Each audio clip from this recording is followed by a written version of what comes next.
Hello students, welcome to the home classes.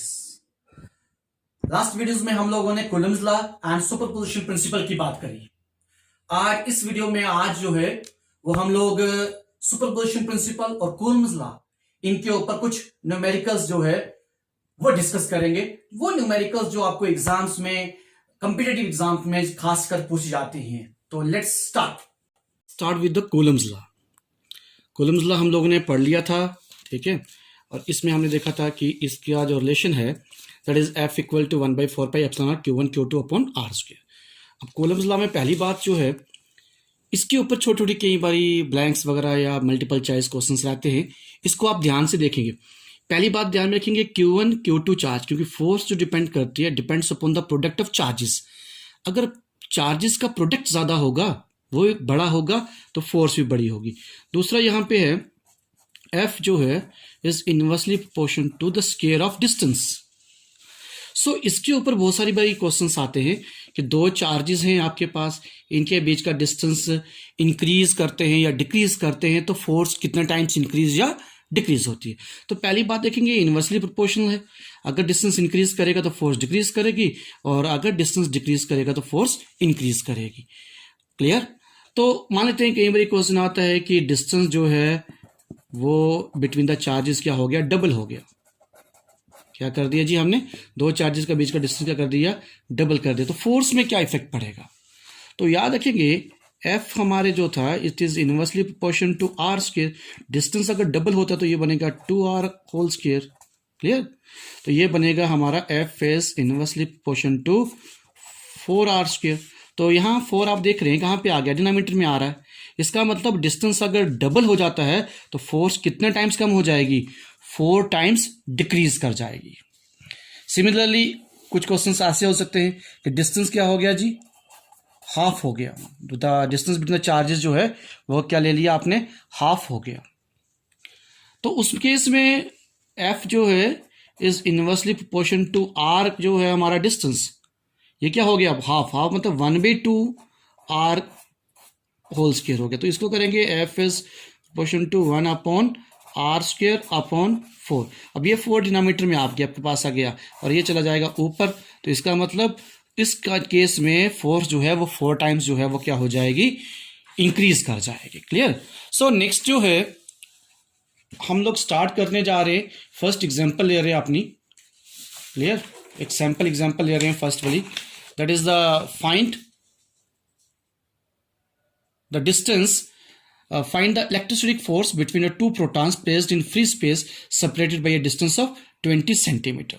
तो ये तो सिंपल न्यूमेरिकल है कूलम्स लॉ के ऊपर, जो है कि भाई अगर आपके पास दो चार्जेस थे और दोनों क्या हैं, प्रोटॉन से, तो Q1 Q2 क्योंकि इक्वल हुए और अपोजिट भी होंगे, वो सेम है, तो उन दोनों के ऊपर प्रोटॉन के ऊपर चार्ज कितना रहता है, हमारा elementary charge 1.6 × 10⁻19 coulomb, and they are separated by a distance of 20 centimetre. कितना डिस्टेंस है बीच में इनके, दैट R कितना है हमारा, 20 सेंटीमीटर है। 20 सेंटीमीटर 20 मीटर में कन्वर्ट कर दिया आपने इंटू 10⁻2 से जो है मल्टीप्लाई करके। नाउ कूलम्स लॉ क्या कह रहा है हमें कि फोर्स जो होगी दो चार्जेस के बीच में या दो प्रोटॉन्स के बीच में, in this case it is equal to 9 × 10⁻9 Q1 Q2 upon R square. Clear? तो Q1 हमारे पास है, Q2 हमारे पास है, R हमारे पास है, इन सबको हम सब्स्टिट्यूट कर लेते हैं यहीं पे। सो 9 × 10⁻9 × 1.6 Q1 का आ गया आपके पास, इंटू Q2 चार्ज को आपने पुट कर दिया, डिवाइड बाई R स्क्वायर। तो ये R कितना था हमारा, 20 × 10⁻2, क्योंकि स्क्वायर है तो दो बार लिख दिया, 20 × 10⁻2 लिख दिया। अब इसको सॉल्व कर सकते हैं आप आगे। यहाँ देखिए आप लोग 9, 1.6 और 1.6 इन तीनों को आप मल्टीप्लाई करेंगे तो 23.04 इंटू ये जो 10⁻9, ये 10⁻19, 10⁻19, ओके, डिवाइड बाई 20 था, इसको ब्रेक करा आपने, 2 × 10 कर सकते हैं, यहाँ भी 2 × 10 कर सकते हैं। तो 2 2 कितना हो गया 4, इंटू एक 10 इसका, एक 10 इसका आ गया, और 10⁻2, 10⁻2। तब तक दरअसल कैलकुलेशन पार्ट है, किसी भी तरीके से आप लोग जो है वो एडजस्ट कर सकते हैं। वो कैलकुलेशन पार्ट थोड़ा आप कितनी कमांड है आपकी, सारा उस पर डिपेंड करता है। क्लियर जी? सो नेक्स्ट हमारे पास बनता है 23, ओके, डिवाइड बाई कितना कर दिया 4, it is 5.76 into 9 - 19 -10 -10 -19 -29 divide by कितना हो गया, ये 10⁻1 था, ये 10⁻1 था, तो 10 कितना हो गया 2, तो ये 10⁻2 पॉजिटिव, ये 10⁻2 नेगेटिव, ये आपका कट जाएगा सारा सिस्टम। कितना बचेगा डिनोमिनेटर में, 10⁻2, तो 10⁻-2 बच गया। इसको आप ले जाएंगे ऊपर, तो यहाँ पे आ जाएगा क्या, 10⁻2 आ जाएगा, तो -29 + 2, तो ये बन गया आपके पास -27। तो 5.76 इंटू 10⁻-27 न्यूटन फोर्स होगी between the two protons, clear, separated by a distance of 20 centimeter. Now we're taking the second example, same on Coulomb's law, clear. Here it is, calculate Coulomb's force between two alpha particles separated by a distance of 3.2 into 10⁻-15 meter in air. तो वहां पे proton थे पहले case में, यहाँ पे हमारे पास दो क्या हैं, अल्फा पार्टिकल हैं। अल्फा पार्टिकल मतलब याद रखेंगे ये हीलियम न्यूक्लियो जिसको कहते हैं हम लोग, जिसमें दो प्रोटॉन रहते हैं और दो आपके क्या रहते हैं, इलेक्ट्रॉन्स रहते हैं, क्लियर। इस केस में हमारा चार्ज जो है Q1 चार्ज, जैसे दो अल्फा पार्टिकल होंगे, ये Q1 चार्ज आएगा, ये कितना आएगा Q2 चार्ज आएगा, उनके बीच का डिस्टेंस ये गिवन है हमें। तो Q1 चार्ज कितना होगा, ट्वाइस ऑफ E होगा, तो दो प्रोटॉन होंगे वहां पे, सो उनके ऊपर टोटल चार्ज कितना होगा, twice of E, that is 2 into 1.6 into 10⁻-19 coulomb, ये that is charge on one proton. इन दोनों को मल्टीप्लाई करके आपके पास आ गया 3.2 इंटू 10⁻-19 कूलम आ गया, क्लियर। तो Q2 चार्ज भी सेम होगा क्योंकि वहां भी तो दो प्रोटॉन ही रहेंगे हमारे, सो Q2 चार्ज भी आपका यही है, कितना जी, कितना आ गया 3.2 इंटू 10⁻-19 कूलम। डिस्टेंस जो है वो कितना है, R कितना है, 3.2 इंटू 10⁻-15 मीटर है। नाउ कूलम्स लगा कह रहा है F equal to 9 into 10⁻9 Q1 Q2 upon R square. So substitute कर लेते हैं वैल्यू हम लोग अपनी सारी इसमें, तो सब्स्टिट्यूट करके ये सिचुएशन हमारे पास आ जाती है। अब यहां से ये 9 टू 10⁻9 ये Q1 पुट किया, Q2 अपॉन R स्क्वायर जो है 2 बार लिख दिया। अब यहां से कैलकुलेशन पार्ट जो है आपका किस तरह से करते हैं आप लोग, वो आपके पास आ जाता है, क्लियर। सो यहां पे आपके पास आ गया जी 9, ओके। तो देखिए यहां पे ये 3.2 और ये 3.2 कट जा सकता है आपका 3। कैलकुलेशन पार्ट पे आप जितनी कैलकुलेशन करेंगे उतना आप स्ट्रांग बनेंगे, उतना क्विक बनेंगे आप लोग। सो 9 इंटू 10⁻9 10⁻-19 10⁻-19 डिवाइड बाई कितना हो गया 10⁻-30 15 10⁻-15 10⁻-30 हो गया, क्लियर। तो इसको आप ले चलें, -30 को ऊपर ले चलें तो कितना हो जाएगा, ये कितना पॉजिटिव 30 हो जाएगा, क्लियर। तो ये बन गया हमारे पास 9 इंटू -29 + 30 दैट इज 1, तो 10⁻1 हुआ, तो 91 = 90 न्यूटन। सो इस केस में दो प्रोटॉन के बीच में जो फोर्स रहेगी दैट इज 90 न्यूटन रहेगी, ओके। सो नेक्स्ट एग्जांपल जो है ये बहुत इंपॉर्टेंट एग्जांपल है, इसको आप ध्यान रखेंगे। इस तरह की न्यूमेरिकल्स बड़े कंपेटिटिव एग्जाम्स में भी आती हैं। ए charge Q is placed at a center of the line joining two equal charges Q each. Show that the system of three charges will be in equilibrium if Q is equal to negative of capital Q by 4. Okay, तो इस तरह की numericals जो है exam में आती रहती हैं, ठीक है। इसमें है कि अगर आपके पास दो चार्जेस हैं, ठीक है, एक चार्ज ये है आपके पास कैपिटल Q, एक चार्ज ये है आपके पास कैपिटल Q, क्लियर। तो यहां पे बीच में कुछ सर्टन डिस्टेंस है इनके बीच में। अब एक और चार्ज है, यहां पे जो एग्जांपल है वो दिया कि एक चार्ज आप प्लेस कर रहे हैं यहां पर, ठीक है। तो अगर सेंटर में प्लेस कर रहे हैं तो वो चार्ज जो है वो किस चीज के इक्वल होना चाहिए, उस चार्ज की वैल्यू फाइंड करनी है आपको, क्लियर, स्मॉल Q फाइंड करना। तो इस तरह की सिचुएशन है हमारे पास ये कि भाई एक चार्ज हमारा कैपिटल Q गिवन है, दूसरा चार्ज हमारा कैपिटल Q गिवन है, ये A पॉइंट ये B पॉइंट है। यहां दिया है कि at the centre of the line joining, तो सेंटर पे एक चार्ज रखा आपने, क्या Q रखा है, ये Q चार्ज हमने फाइंड करना है। कई बार यहां तो दिया है कि Q चार्ज फाइंड करें, शो करें कि it is equal to negative Q by 4, but कई बार आ सकते हैं कि फाइंड करें वो चार्ज, क्लियर। तो ध्यान रखेंगे आप लोग। तो लेट अस सपोज कि A और B के बीच का जो डिस्टेंस है दैट इज कितना है 2x है, क्योंकि ये सेंटर है तो A से C का डिस्टेंस x हुआ, C से B का डिस्टेंस कितना हुआ, x हुआ। अब ये जो पॉइंट है इक्विलिब्रियम वाला, इस पॉइंट को ध्यान से देख लेंगे। इक्विलिब्रियम में चार्जेस कहां पे होंगे, अब मान लेते हैं अगर हम बात करते हैं कि ये चार्ज ये जो है A इक्विलिब्रियम में है या ये पूरा सिस्टम इक्विलिब्रियम में है। इक्विलिब्रियम में होने का मतलब क्या है कि A चार्ज के ऊपर जो फोर्स लग रही है due to the charge C या ड्यू टू चार्ज B, वो दोनों आपस में क्या होनी चाहिए, इक्वल रहनी चाहिए और अपोजिट रहनी चाहिए। या दूसरा हम कह सकते हैं कि उनका सम जो है वो 0 होना चाहिए। सिमिलरली सिर्फ इस पे नहीं, सी पे भी क्या होना चाहिए, सी पे भी क्या होना चाहिए, एक से जो फोर्स लगेगी सी पे या बी की फोर्स लगेगी सी पे वो भी क्या होनी चाहिए, उनका सम भी 0 होना चाहिए, मींस इक्वल एंड अपोजिट होनी चाहिए। सिमिलरली बी पे जो फोर्स लग रही है due to c r due to a, उसका सम भी जो है वो इक्वल होना चाहिए, are we can say equal and opposite होने चाहिए। Clear? So let us suppose यहां पे देखें ए सी और बी सी आपस में इक्वल हुए, किसके इक्वल हुए, वो एक्स के इक्वल हुए। तो हम कोई एक केस लेकर चल रहे हैं क्योंकि हमें क्यू का रिलेशन फाइंड करना है। क्लियर? किस क्यू का शो करना है। Now 3 charges are in equilibrium, तो तीनों चार्ज किस पे दिए हुए हैं हमें, इक्विलिब्रियम में। इसका मीनिंग क्या है, किसी भी चार्ज पे जो टोटल फोर्स रहेगी वो कितनी होगी, उसका सम 0 होगी। Therefore the total force on charge capital Q at B, B charge पे जो टोटल फोर्स है वो कितना है, 0 है। क्लियर? तो क्या शो कर रहे हैं हम लोग, f b c, f b c means force on the charge at point b due to what, c, c के थ्रू जो इस पे फोर्स लग रही है वो, plus F B A the force on b due to this a, उन दोनों का सम कितना होना चाहिए, 0 होना चाहिए।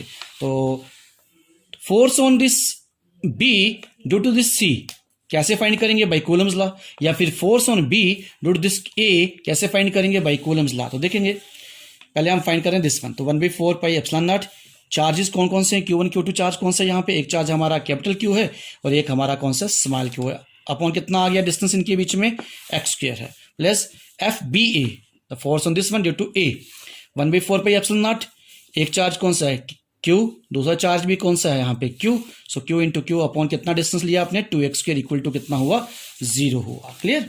सो 1/4 pi epsilon naught Q upon x² equal to, right side ले गया मैं उसको, ठीक है, ये सेम चीज है, तो ये कैंसिल हुआ।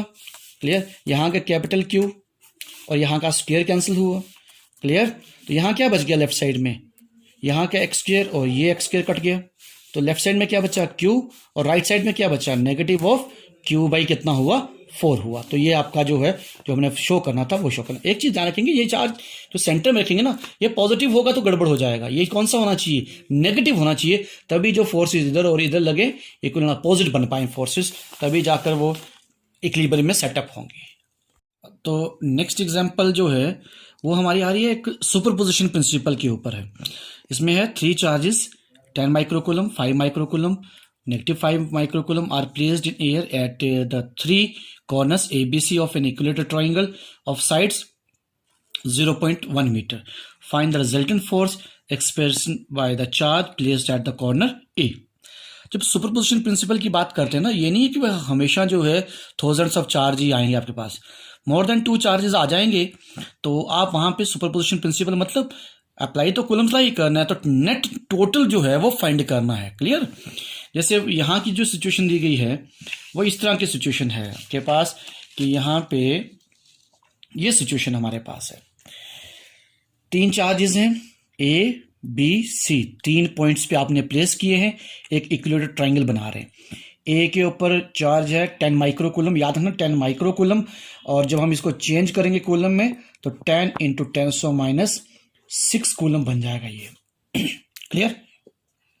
Similarly, at the point B, charge is 5 microcoulomb and C it is -5 microcoulomb है। डिस्टेंस जो है सभी केसेस में वो कितना है, 0.1 मीटर दिया गया है हम लोगों को। क्लियर?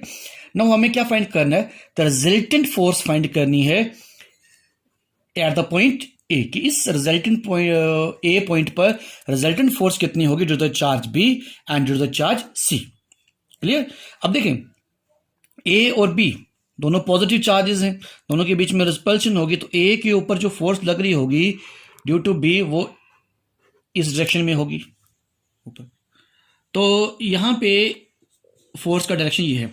अब ए चार्ज और सी चार्ज जो है, ए चार्ज के ऊपर जो फोर्स रहेगी due to the C charge, तो चूंकि यहाँ पे नेगेटिव चार्ज है तो अट्रैक्शन होगी, तो फोर्स आपके पास इस डायरेक्शन में आ जाएगी। क्लियर?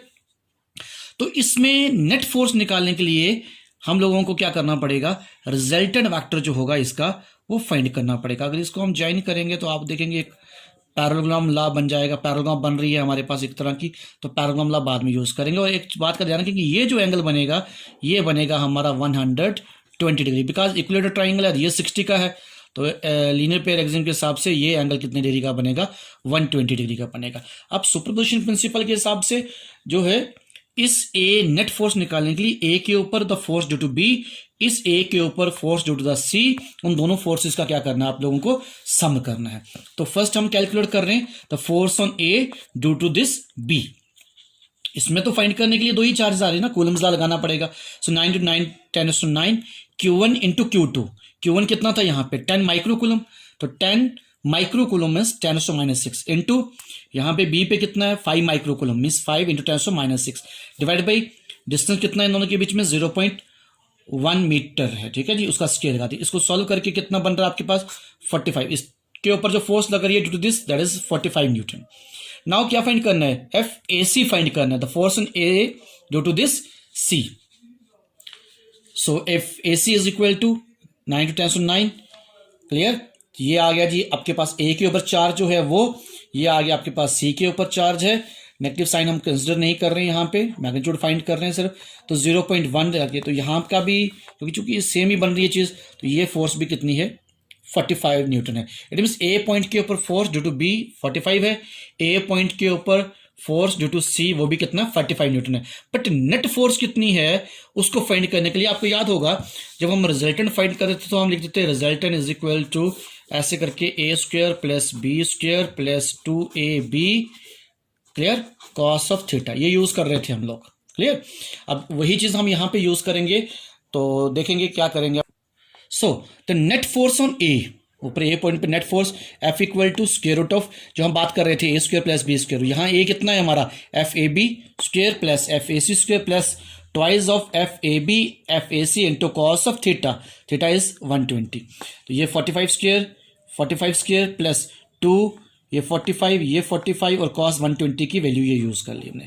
तो 45 हमने स्क्वायर रूट से बाहर आउटसाइड कॉमन ले लिया, अंदर बच रहा है इसका कितना बच रहा है 1, यहाँ कितना बच रहा है 1, क्लियर। इसको सॉल्व करा आपने, ये 45 भी आपने 1 लिया था बाहर लिया था, ये 45 इंटू 45 स्क्वायर बन रहा था, तो बाकी जो है 2 इंटू 0.5 तो ये बना -1। तो ये दोनों कट कर लो, अंदर रूट में बच गया 1, तो 1, तो इस मीन्स ये क्या हुआ कि नेट फोर्स जो ए पॉइंट पे रहेगी वो कितनी रहेगी 45 न्यूटन रहेगी। एग्जाम्पल हम लोग एक और ले रहे हैं यहाँ पे, 2 free point charges positive 4Q and Q are at a distance A apart, where should a third charge Q be placed between them so that the entire system is in equilibrium। ये ऐसे ही example हमने पहले भी की थी थोड़ी सी। एक तो वहां पे है, वहां पे पर्टिकुलर चार्ज 4Q और Q की बात करी गई है, दोनों के बीच का डिस्टेंस A है। साथ साथ में हमें ये भी बताना है what will be the magnitude of the charge Q, कि जो चार्ज हम प्लेस करेंगे उसका मैग्नीट्यूड कितना होना चाहिए। फॉर एग्जांपल ये सिचुएशन अभी दी है, एक पॉइंट पे चार्ज है हमारे पास 4Q, B पॉइंट पे चार्ज हमारा कितना Q, दोनों के बीच में डिस्टेंस है कितना A। यहाँ बीच में कह रहे हैं कि कहीं पे आपको इनके बीच में एक और चार्ज मान लेते हैं प्लेस करना, मान लेते हैं ये पॉइंट हमारा क्या है C चार्ज है, क्लियर। तो ये चार्ज हमारा कितना है जी कैपिटल Q। अब ये है कि ये कितने डिस्टेंस पर जाकर ये प्लेस करें हम लोग इस Q चार्ज को इन A और B के कितने डिस्टेंस पे जाकर प्लेस करें सो दैट कि ये पूरा सिस्टम जो है वो किस में आए, इक्विलिब्रियम में आए। एक बात, दूसरा ऊपर क्वेश्चन में देखिए कि what will be the magnitude of the charge, इस चार्ज का मैग्नीट्यूड क्या, दो बातें निकालनी है हम लोग को, मैग्नीट्यूड भी निकालना है और डिस्टेंस भी फाइंड करना है, clear. So let us suppose, अभी हम लोग सपोज कर देते हैं कि चार्ज को हम C पॉइंट पे प्लेस करते हैं। चूंकि अगर हमने अभी बात करी इक्विलिब्रियम में इक्वल अपोजिट रहना चाहिए, तो यहाँ पे ये भी पॉजिटिव ये भी पॉजिटिव है, तो वो तो कभी भी उनका सम जो है वो जीरो नहीं बनेगा, या फिर ये भी पॉजिटिव होगा, तो एक क्लियर सी बात है कि ये चार्ज कौन सा रहना चाहिए, negative. And let us suppose A और C के बीच में डिस्टेंस कितना ले रहे हैं हम लोग, x डिस्टेंस ले रहे हैं, और C और B के बीच में डिस्टेंस कितना बचाएगा हमारा A माइनस x, क्योंकि हमने टोटल डिस्टेंस A लिया है, clear ji. Now the force for charge negative Q to B in equilibrium, इस चार्ज को नेगेटिव Q को चार्ज को इक्विलिब्रियम होने के लिए क्या होना चाहिए, तो हमने पहले बात करी थी कि द फोर्स जो होनी चाहिए C पे ड्यू टू A या force on C due to B, दोनों क्या होनी चाहिए इक्वल एंड अपोजिट, या दोनों का क्या होना चाहिए सम आपस में इक्वल होना चाहिए, दोनों फोर्सेस इक्वल होनी चाहिए, क्लियर। तो इसका मतलब उसके लिए क्या कंडीशन है, FCA इज इक्वल टू क्या FCB, the force on C due to A and the force on C due to B आपस में क्या रहना चाहिए, इक्वल रहना चाहिए। अब देखते हैं कूलम्स लॉ के हिसाब से क्या क्या बनता है। सी और ए के बीच में जो फोर्स है उसके लिए Coulomb's law 1/4 pi epsilon not 4। Clear. एक चार्ज कौन सा है 4q है हमारा, ये चार्ज कौन सा है 4q, और दूसरा चार्ज कौन सा है q अपॉन कितना हुआ x² इज इक्वल टू, इन दोनों के बीच में फोर्स जो है वो कितनी आएगी 1/4 पाई एप्सिलॉन नॉट, कितना कितना चार्ज है, एक चार्ज q है और एक चार्ज कितना है q, कैपिटल Q और capital Q upon r²। Distance कितना है c और b के बीच में a माइनस x सबके पास है। क्लियर। सो यहां से बाकी चीजें तो कट जाएंगी सारी तकरीबन, ठीक है। ये कैपिटल स्मॉल क्यू, ये स्मॉल कैपिटल क्यू, यहां बच रहा है खाली क्या 4, डिनोमिनेटर में कितना बच रहा है x इज इक्वल टू, यहां कितना बचेगा ऊपर 1 और नीचे डिनोमिनेटर में कितना है a माइनस x बन रहा है। क्लियर जी। नेक्स्ट स्टेप में देखेंगे, अब ये ट्रांसपोज कर दिया आपने इधर, इज इक्वल टू x² को 1 से किया तो कितना x²। अब ये क्वाड्रेटिक फॉर्म में जाएगा सारा, ठीक है। 4 into a minus b whole square का formula a² plus b² minus 2ab is equal to कितना x²। को आप नेक्स्ट स्टेप में इधर ले आए। क्लियर। 4 को अंदर मल्टीप्लाई 4a², 4 को x से किया तो 4x² minus 4 to 8ax minus कितना हो गया x²। तो 4x² माइनस x² कितना हो गया 3x² minus 8ax plus 4a² equal to 0। तो ये हमारी एक किस्म की क्या बन गई है, क्वाड्रेटिक इक्वेशन बन गई है, जिसमें a कितना है 3 है, याद रखेंगे, b कितना है माइनस 8a है और c कितना है 4a² है। तो मैं यहाँ पे डायरेक्ट फॉर्मूला लगा रहा हूँ।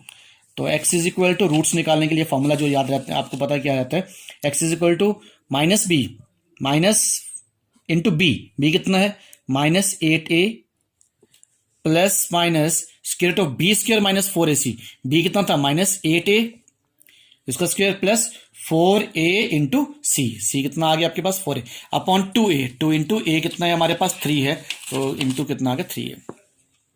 x इज इक्वल टू कितना आ जाएगा हमारे पास, माइनस माइनस प्लस हो जाएगा 8a plus minus square of 64² minus 48a² upon कितना हो गया 3 2 6। x इज इक्वल टू कितना हो गया 8a प्लस माइनस, ये देखें दोनों को माइनस करेंगे तो 16a² बनेगा, 16a² का रूट निकालेंगे तो 4a अपॉन कितना 6। तो ये पता ही आपको प्लस माइनस का, एक बार प्लस या माइनस में करेंगे आप लोग, इनको करेंगे तो 12a अपॉन 6, r कितना हुआ 4a अपॉन 6। इसको सॉल्व करेंगे तो कितना आ जाएगा 2a, r कितना हुआ 2/3a। अब यहां देखें x is equal to 2a। अब देखें ऊपर हमारा जो सिस्टम था, a तो हमारा इन दोनों के बीच में टोटल डिस्टेंस था। क्लियर, टोटल डिस्टेंस था।